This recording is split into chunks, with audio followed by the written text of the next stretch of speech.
búa nè.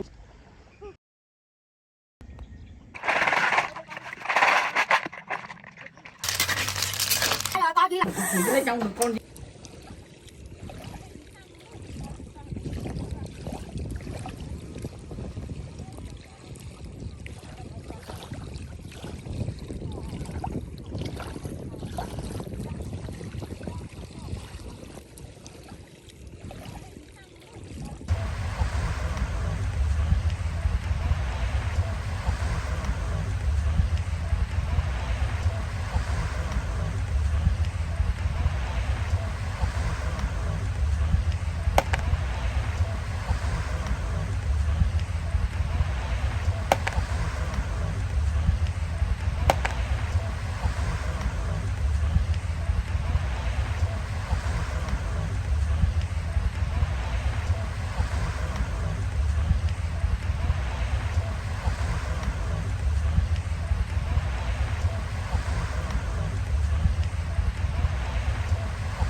được cái này là gì tôi được không? Con đứng cái đâu của bà? mình không biết.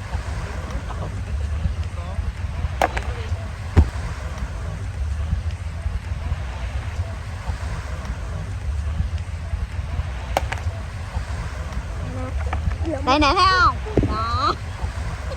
Không có.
vậy?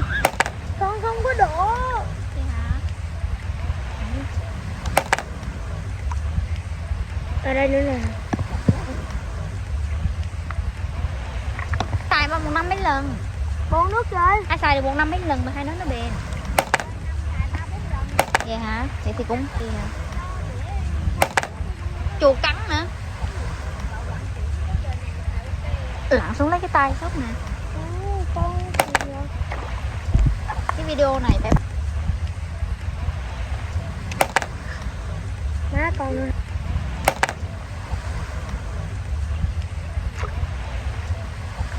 lâu lắm rồi đó. Hồi xưa là đi bắt bé Thương. Đau lúc còn bé Thương, lúc mà đi học lớp.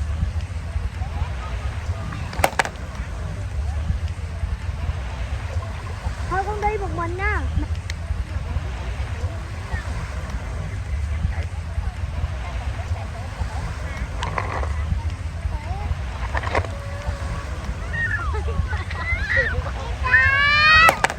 Ơi, Con đang đi đến gần gì từ.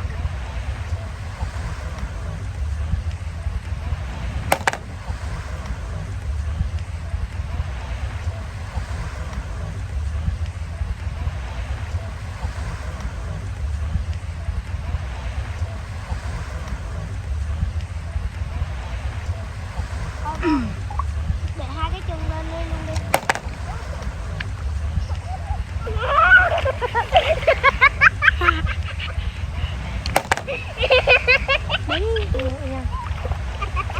thấy luôn đi lâu nha. Ba con. Mà nào đi. Không có buồn vô cây này. Chị ra ngoài kia. Ra ngoài kia. Ra ngoài kia. Không là con sẽ lại. Ôi mà ở đâu ốc rồi. Ôi. Chơi. Học buổi đi rồi về chiều về chơi. Chiều về chiều tôi còn ở đây. Tìm lại được rồi. Ôi hai con luôn. Thì tôi đang đi tìm không thấy con nào có mặt.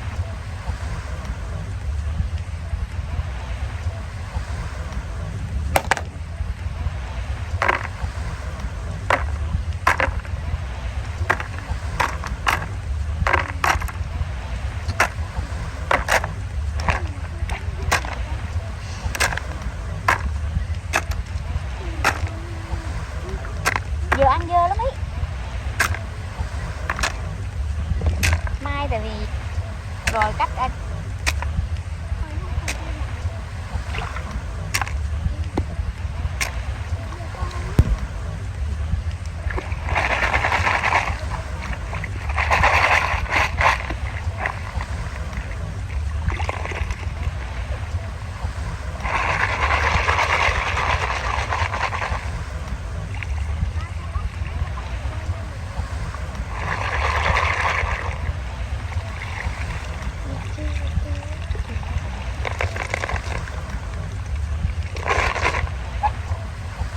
Đi.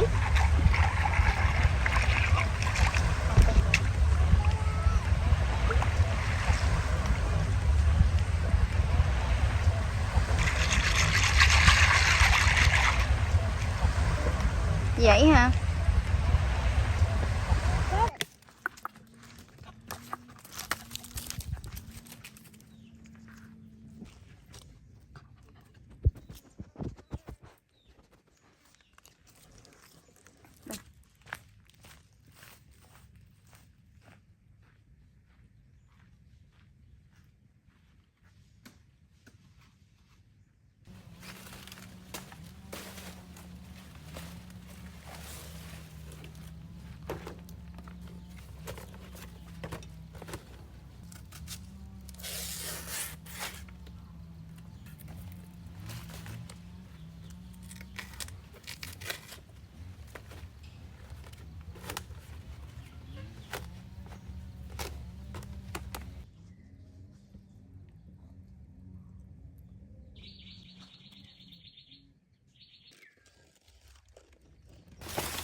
Nè, hắn tại năm đây hết mông. Này cuối này Còn tắc là nó còn được chắc một chén thôi.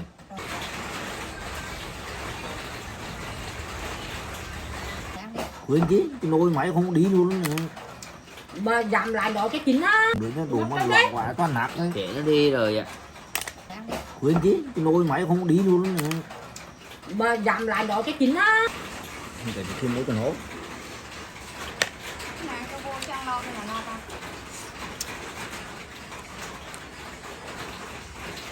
Còn nếu về ra con á, mua không đắt lắm đấy.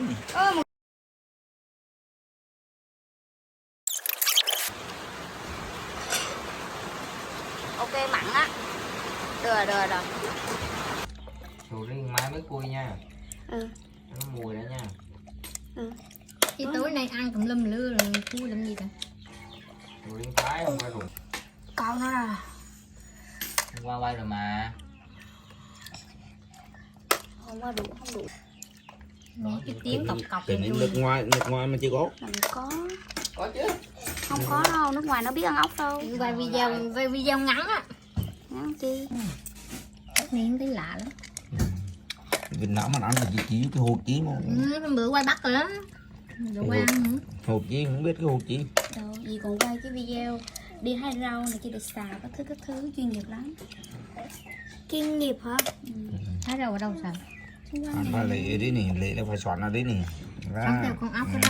Ừ. Ai đút cho nó miếng dùng gì cái? Hai đứa bé đút tới đây. Thôi con ăn đi. Đút cho nó miếng đi bơ. Thèm Ủa, quá. không kịp cho nó ăn. Con cũng vậy mà con không cần làm như ông ngoại đâu. Có cầm chút mút luôn à? Vậy là Sai rồi, con chỉ làm vậy nào.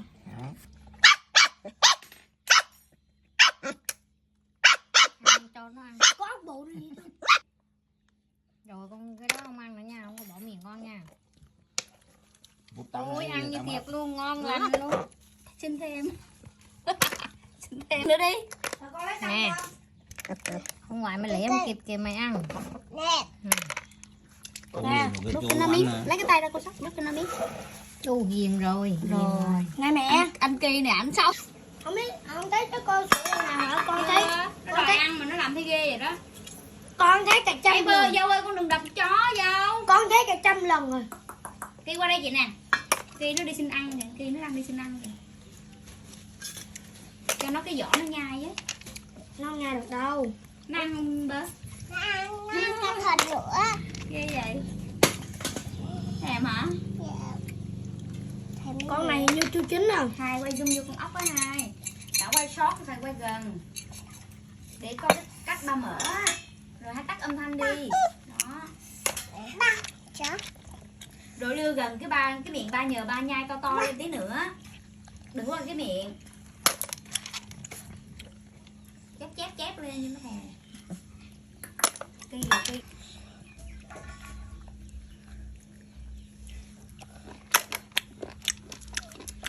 Sao ốc là con bóc trúng tiền. đừng có nói nữa.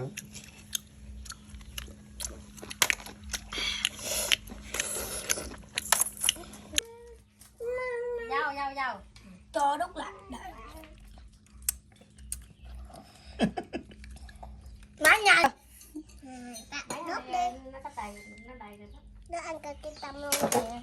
Gửi qua anh. Má người sắp gãy cái tăm luôn. Nè. Cho cái nữa đi bơ. Cho nó cái nữa đi bơ. Cái cuối cùng thôi nha. Cái cuối cùng thôi nha. Bơ chọn cái đó là lấy tăm phát mà ăn đi nha. 2-3 khi nào đút. Với tăm với chân bơ anh hai người sẵn đó. Cắn không biết có đấy.